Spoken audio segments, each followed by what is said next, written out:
Hey guys, it's Maymay and welcome to another video. You can see that I paused my hands in this video for just a second. I want to tell you about this video series that we're starting. This is an idea I had over the weekend and I think this will be fun for all of us. At least it will be for me. And I'm going to call this series Stamp to Stamp. What that means is I'm going to find one of my stamp sets. I'm going to make a card for a special recipient, someone I have in mind, so I will know who I'm making the card for. And I'm going to bring you along from the beginning to the stamp and putting in the mailbox. So stamp set to stamped and mailed, but we're just going to say stamp to stamp. Tonight will be the first one. I don't know how many I'll do. I don't know how often we'll put them up, but I just like the idea of it, and I wanted to see what you guys thought. I also want to challenge you. Please dig into your stash. Think of someone who needs a card, grab out a stamp set, and let it start you on your journey to making a beautiful card for someone who needs one. It's just so special to open your mailbox and find a card from someone just showing that you are thinking about them, and I think that's really cool. Now for tonight, for the first one, I'm going to be using this stamp set. It is called Feathers. I haven't used this one in so long, and I love this technique that I did ages ago where we do kind of multi-inking on this feather, and that's exactly what we're going to do. So let's get started. So taking that feather, just like I talked about, I'm putting it into my Misty, and I'm going to be using 3 inks on it. What I love is if you have those little memento inks, you can ink like the top third of the feather, then like the middle section of the feather and the bottom third of the feather, and kind of overlap them just a little bit. And I do like to start with like my lightest ink and work my way to my darkest.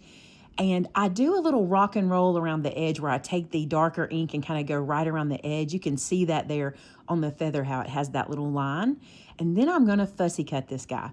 Now, I think this turns out so cute. I did 3 of them because I thought they were so pretty.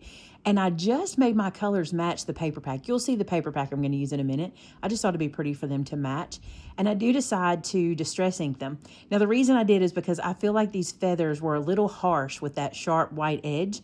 So I took out some vintage photo and I just distressed the edges. And I just think it really softens up the feather and gives it that kind of ethereal look. Now these feathers have these little white lines in them where the feather is not, there's nothing stamped. It just kind of leaves the background showing. So I'm taking my scissors and cutting little notches out to give it more of that authentic feather look. And you can see here, I'm not doing the same notches on every one. I'm choosing different sections so that the feathers will look different from each other. They'll still look similar, but they'll have different little areas that have the little notches out of them. And I think that looks really pretty. I love these feathers when they're stamped. You could use them for so many things, not just in your card making. I think you could use them in your home decor. I just think they turn out looking just like feathers with very little work, especially with that ink process that we did. All right, you see how everyone has kind of different notches? Now what I'm going to do is bring in my hexagon punch. Now I don't need a full hexagon here. So what I've done is I've taken a scrap of cardstock, I'm placing it in almost all the way down, a little over halfway down, and punching myself a shape just big enough for my first sentiment. This is the one that's going to go on the front. And I think that works perfectly. So if you got punches and maybe you don't need the whole shape, consider punching a partial of it and using it, inside your project. Now, this stamp is on the inside of the card, but I went ahead and decided to stamp it before I glue it in because, I don't want to make a mistake later. Gray card base. I just think it'll be so pretty. That's what I chose to use there. Now, this is the Lavender Fields paper from Maymay. If you still have that in your stash, dig it out. It is so beautiful. And I cut 3 panels to place on the card. Now, originally, I wanted them to have a space between each one, but that didn't work out. My measurement was off, and I glued these guys down without testing, so don't do what I do. Check your work. So I decided right here last minute that I would pop this middle one up, and that would give it enough dimension to separate it from those 2 and give it the look of 3 panels, where if I'd have glued it straight down, it just wouldn't have done the same thing. And to be honest, I really like how it turned out. So here I'm going to nest these feathers together and just decide where I want them to lay. And you'll notice that I take my finger and run around the edges to kind of ruffle the feather. It's exactly what we're doing. We're ruffling feathers tonight, guys. I just think this turns out really cute when you kind of ruffle that edge up and make the feather even feel more authentic. So I nestle them together, decide how I want them to lay, and look what I'm going to do. I'm going to tuck my fine metal tip down inside there and get glue everywhere they touch. So I'm kind of creating my own little piece of ephemera here, just kind of gluing everything together, and then I can place it onto the card. Because I lifted up that middle panel, I need to put a little bit of foam to one side so it'll be level. Put some glue there in the middle, and I can then stick this guy down. Now we're going to work on our sentiment.